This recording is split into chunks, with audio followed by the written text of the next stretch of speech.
President Bush signed legislation today creating an independent commission to investigate the September 11th attack on America. Buckling under pressure, the White House was finally agreeing to a deal.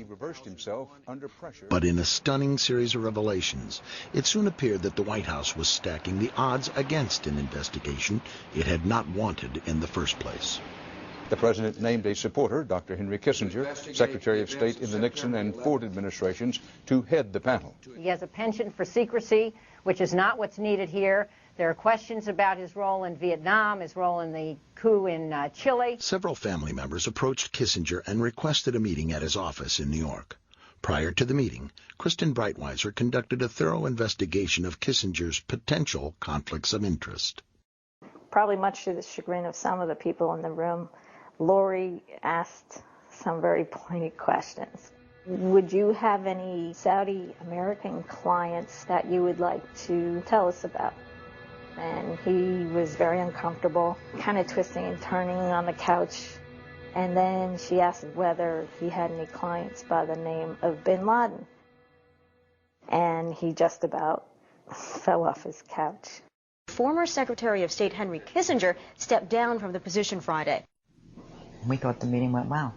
I wouldn't want to be in the way of some of these families. I mean, they're...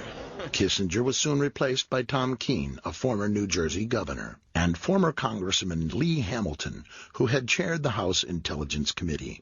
The remaining 8 commissioners were all former D.C. insiders and lawyers, evenly split between Republicans and Democrats. Remember, in the 90s, they spent $100 million investigating Clinton's sexual exploits. $100 million. And they first allocated only $3 million to investigate the murder of 3,000 people. The budget was eventually raised to $14 million, but the investigation was also given less time than they had wanted, a year and a half. To monitor the commission, leading victim relatives established the Family Steering Committee. The group provided the commissioners with hundreds of well-researched questions for which they expected answers. In March of 2003, 441 days after the attacks, the official investigation began in New York. Mindy Kleinberg from September 11th Advocates. On the morning of September 11th, my 3-year-old son Sam and I walked Jacob 10 and Lauren 7 to the bus stop at about 8:40 a.m. Brad was 24 years old and the oldest of our 3 sons. Family Steering Committee members were among the first to testify before the commission. Hey, Mom, it's Brad. Just wanted to call and let you know, I'm sure that you heard, or maybe you haven't heard, that a plane crashed into World Trade Center 1. We're fine. We're in World Trade Center 2. I'm obviously alive and well over here, but obviously a pretty scary experience. I saw a guy fall out of probably the 91st story all the way down. So you're welcome to give a call here. I think we'll be here all day. I'm not sure if the firm's going to shut down for the day or what, but give me a call back later. I called Dad to let him know. Love you. Welcome, Mayor Michael Bloomberg of the City of New York. From the outset, many families were concerned by how the investigation was being conducted. We begged and pleaded that people should be put under oath. At the beginning, they were not. We'll describe our city government. As the hearings progressed, the families were becoming more and more frustrated by what they perceived as softball questioning from the commissioners.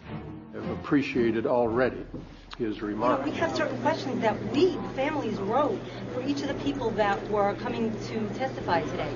And the questions weren't asked. Complete waste of time. It was a bunch of people throwing accolades at each other and asking the same questions one after the other. Skirting around issues, not being defined enough in their questions. It's a stonewall. It's a cover-up. As far as I'm concerned, I'm very bitter. I'm very angry. Still, no one was prepared for what they then uncovered about Philip Zelikow, the executive director of the 9/11 Commission. He who had the power to say where the investigation was going, who would be interviewed, what would go into the 9/11 Commission report, what wouldn't. We have found out that he not only served on the transition team of the Bush administration, that he was a person who wrote a draft memo for the setup of the Bush administration's National Security Council, that he was an individual who wrote the preemptive war strategy that was eventually used for the war in Iraq, that he is a close friend of Condoleezza Rice's. We want him to resign. Philip Zelikow refused to resign, and Chairman Keene dismissed the family's concerns over conflicts of interest. Nearly a year in, the commission had only received a small amount of the documents that they had requested. A deal announced yesterday between the White House and the commission investigating the September 11th attacks is proving to be rather controversial. Under the agreement, only certain members of the commission will be allowed to review classified documents from the White House, and their notes will be subject to administration review. I mean, I'm a member of the commission. The president has said only a minority of the commission can see a minority of the documents, and then they have to clear what they're going to say to the rest of the commission with the White House. The only two commission members allowed direct access to the documents? Jamie Gorelick, the Deputy Attorney General under President Clinton, and Philip Zelikow. I felt that the fix was in at that point in time. The majority of the commission felt that it was better to see these documents rather than take a chance in not seeing them at all. It's a scam. It's absolutely disgusting. This is important. We cannot do our responsibilities if we don't have, all of us, access to all the documents we need, including what's in the White House. And with the investigation nearing its deadline, the President, Vice President, and National Security Advisor were still refusing to testify publicly. Yet few Americans were aware of the family's plight. Up till then, the hearings had received only minimal coverage. Suddenly, that all changed. In testimony before the 9/11 Commission later this week, and in a new book to be published tomorrow, Against All Enemies, Clark will tell the story of what happened behind the scenes at the White House before, during, and after September 11th. To the loved ones of the victims of 9/11, your government failed you. Those entrusted with protecting you failed you. And I failed you. Mr. Clark is the first person that has apologized to the families. Clark's testimony provided the families with the timely leverage they needed to increase public pressure on reluctant White House witnesses. The Bush administration will allow National Security Advisor Condoleezza Rice to testify publicly before the 9/11 Commission. For President Bush, it was a dramatic reversal. I've ordered this level of cooperation because I consider it necessary to gaining a complete picture of the months. And even the President and Vice President agreed to meet with the Commission, but with a catch. They insisted on meeting together behind closed doors and not under oath.